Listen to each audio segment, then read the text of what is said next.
میں امید کرتا ہوں کہ حکمران ہوش کے ناخن لیں گے اور قتل و غارت کے سلسلے کو، ظالمانہ اور سفاکانہ سلسلے کو موقوف کریں گے، اور وزیر داخلہ نے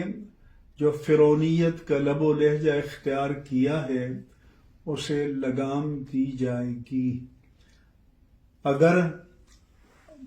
پرامن احتجاج پر توجہ نہ دی گئی تو پھر ہمارے لیے عوام کے جذبات کو کنٹرول کرنا اور امن کی اپیل کرنا مشکل ہو جائے گا۔ للہ پاکستان کو اس بڑے انتشار اور تباہی سے بچائیے، اور جنہیں اپنی طاقت پر زام ہے انہیں میں متنبہ کرتا ہوں